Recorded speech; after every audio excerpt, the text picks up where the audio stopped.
तो भाई साहब, आप चाहे बनेडिया के हो या बॉम्बे के, सूरत के हो या सुंदरचा के, देलवाड़ा के हो या दिल्ली के, खेलवाड़ा के हो या कर्नाटक के, कामली घाट के हो या कुंभलगढ़ के, देवगढ़ के हो या देहरादून के, आप चाहे कहीं के भी हो, इस पूरे देश में आप कहीं के भी हो, ये जो महाराष्ट्र में राजनीतिक उठापटक हो रही है, उसमें से एक बड़े काम की बात आप सभी लोगों के लिए निकल कर आ रही है।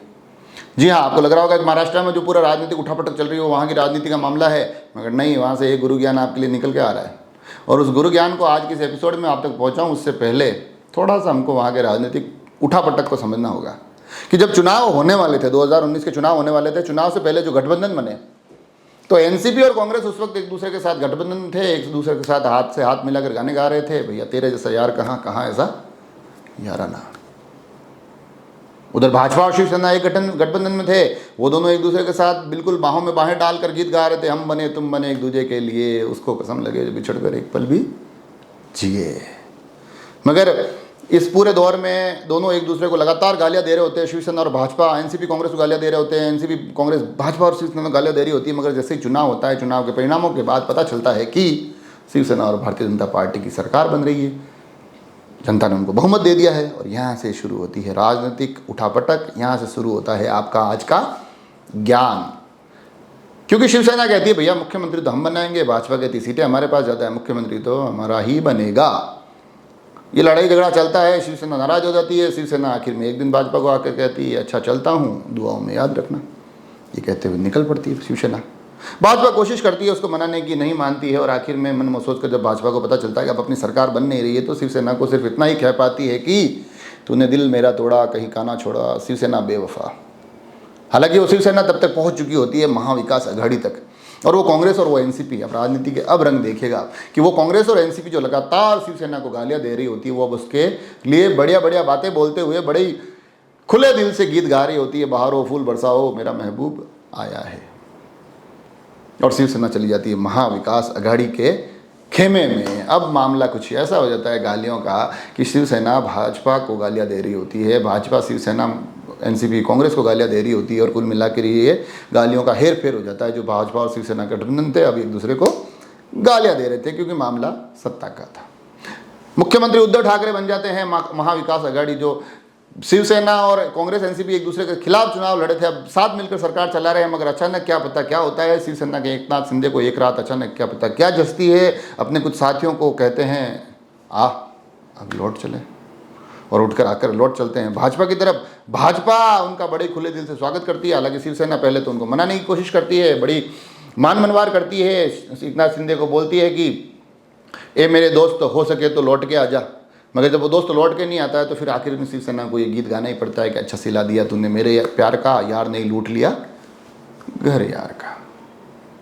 तो अब मामला गालियों का वापस बदलता है, गालियों का मामला बदलकर अब कुछ यूँ हो जाता है कि एनसीपी कांग्रेस शिवसेना जो भाजपा को लगातार गालियां दे रही होती है, उस गालियों की लिस्ट में एक लाइन और जुड़ जाती है कि भैया ये भाजपा तो खराब है, मगर ये एकनाथ शिंदे उससे भी खराब है, ये बड़े दोगला आदमी है, बड़े बेकार आदमी निकला यार, हम तो अच्छा समझते थे इसको। उधर जो भाजपा लगातार एक जोरदार स्वर में शिवसेना कांग्रेस एनसीपी को गालियां दे रही होती है, अब उसकी गालियों के स्वर में एक लाइन और जुड़ जाती है अलग से कि भैया वो तीनों तो बड़े खराब है, वो तो बड़े मतलब भ्रष्टाचार से भरे हुए हैं, मगर यार ये एकनाथ शिंदे कोयले की खान में हीरा था यार, ये तो देवता आदमी। तो ये तारीफों और गालियों के सुर बदल जाते हैं, बस यही राजनीति है, इसको समझने की ज़रूरत है। हालांकि राजनीति यह भी है कि जब वो एकनाथ शिंदे को गालियाँ पड़ रही थी तो उस गालियों को देने वालों में अजित पवार शामिल थे, प्रफुल्ल पटेल जो अभी हाल ही में कार्यकारी अध्यक्ष एनसीपी के हैं, वो लगातार सरकार शिवसेना और कांग्रेस के साथ मिलकर एकनाथ शिंदे और भाजपा पर प्रहार कर रहे थे, उनको गालियां दे रहे थे, मगर अचानक क्या पता क्या पिक्चर बदलती है। और जो प्रफुल्ल पटेल इतने दिन महाविकास अघाड़ी को लगातार बोल रहे थे कि ये दोस्ती हम नहीं तोड़ेंगे, छोड़ेंगे दम मगर तेरा साथ नहीं छोड़ेंगे, मगर अचानक से साथ छोड़कर चले जाते हैं और भाजपा को कहते हैं कि तुमने पुकारा और हम चले आए, और चले जाते हैं भाजपा खेमे में। अजित पवार डिप्टी सीएम बन जाते हैं, छगन भुजबल मंत्री बन जाते हैं, और कुल मिलाकर मामला अब गालियों का फिर से बदलता है। अब जो गालियां हैं एनसीपी शिवसेना कांग्रेस लगातार भाजपा को दे रही होती है, उसमें भाजपा को एक गाली और नहीं जोड़ दी जाती है कि देखिए ये तो भ्रष्टाचारी बोल रहे थे, इनको इन्होंने साथ ले लिया। संजय राउत शिवसेना के आत्मघाती बम वो लगातार अब इस पूरे पूरे प्रकरण में प्रफुल्ल पटेल, अजीत पवार को लेकर आक्रामक है, उनको गालियां दे रहे हैं। इधर भारतीय जनता पार्टी जो लगातार ये कह रही थी कि ये सब तो भ्रष्टाचारी है भाई साहब, छगन भुजबल एक नंबर के भ्रष्टाचारी, जेल में रह के आ गए हैं, अजीत पवार भी ऐसे ही हैं, मगर अब उनकी गालियां भी बदल गई। अब वो कह रहे हैं कि ये शरद पवार आदमी सही नहीं है, उद्धव तो ठाकरे तो खत्म ही हो गए, कांग्रेस का तो कोई मतलब ही नहीं है। मगर हाँ, अजीत पवार, प्रफुल्ल पटेल, वाह वाह वाह, छगन भुजबल, क्या कमाल के आदमी है यार, इनको पहचान ही नहीं पाए। मतलब क्या ही कहें, मतलब देवता है देवता। तो जिनको गालियां दे रहे थे अब उनकी तारीफ कर रहे हैं। शिवसेना और वो साला महाविकास आघाड़ी पहले जिनको गालियां दे रहा था, जिनकी तारीफ कर रहा था, अब उनको गालियां दे रहा है। तो कुल मिलाकर एनसीपी ने हालांकि अभी तक लगातार कोशिशें कर रही है, वो बोल रही है प्रफुल्ल पटेल को और सबको कि वो जाने वाले हो सके तो लौट के आ जा, मगर ये कब तक लौट कर आएंगे ये नहीं पता।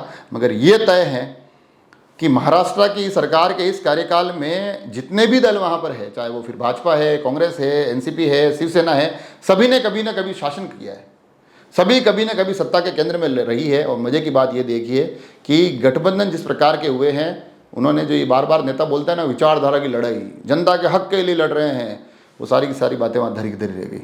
जिनको गालियाँ दे रहे थे उनके साथ सरकार बना ली। और मज़े की बात देखिए, आज वहाँ पर शिवसेना और एनसीपी वहाँ पक्ष में भी है, वहाँ विपक्ष में भी है। शिवसेना और एनसीपी आज वहाँ भाजपा के साथ भी है, वहाँ कांग्रेस के साथ में भी है। तब इससे ज़्यादा विचारधाराओं का, इससे ज़्यादा बुरा हश्र कहीं देखा नहीं होगा। तो कुल मिलाकर मामला यूँ है कि वहाँ का जो परिदृश्य है, उस परिदृश्य में जो गीत गुनगुना सकते हैं वो ये कि हम साथ साथ है। मगर यहाँ से समझने वाली बात आपके लिए ये है कि ये तमाम राजनीतिक पार्टियाँ, ये तमाम राजनीतिक लोग सिर्फ और सिर्फ सत्ता के लिए संघर्ष करते हैं। विचारधाराओं की, जनता के हक की, ये सारी की सारी बातें बड़ी ही बकवास और दकियानूसी बातें हैं। इन बातों का वास्तविक राजनीति से कोई लेना देना नहीं है। मगर आप लोग, हम लोग सोशल मीडिया पर, धरातल पर ज़बरदस्ती अपनी पार्टियों के झंडे को इतने बुलंद तरीके से उठाकर एक दूसरे से झगड़ते रहते हैं कि हमारी आपसी दुश्मनियाँ हो जाती है, हमारे आपसी व्यवहार खराब हो जाते हैं, हम आपस में एक दूसरे से बोलना बंद कर देते हैं। तो कम से कम अपनी पार्टियों की, अपने नेताओं की इतनी चाटुकारिता भी मत करो, उनके लिए इतनी लड़ाइयाँ भी मत लड़ो कि रात दिन जिनसे मिलते हो सिर्फ इसलिए कि वो आपसे आप जिस पार्टी में हो, सामने वाला दूसरी पार्टी में है, सिर्फ इस बात को लेकर आप एक दूसरे से संबंध बिगाड़ लेते हैं। तो उन संबंधों को बिगाड़ने से बचें।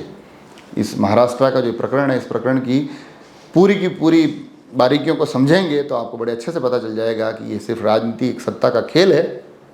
उस सत्ता के खेल में आप लोग सिर्फ एक पार्टी के समर्थक बनकर रहिए, उसके लिए झगड़े मत करिए, उसके लिए संबंध खराब मत करिए। तो ये पूरे के पूरे झगड़े से शायद ये गुरु ज्ञान हम सभी को थोड़ा थोड़ा ग्रहण कर ही लेना चाहिए। गुरु पूर्णिमा भी है आज। जुड़े रहे राजसमंद एक्सप्रेस से। धन्यवाद।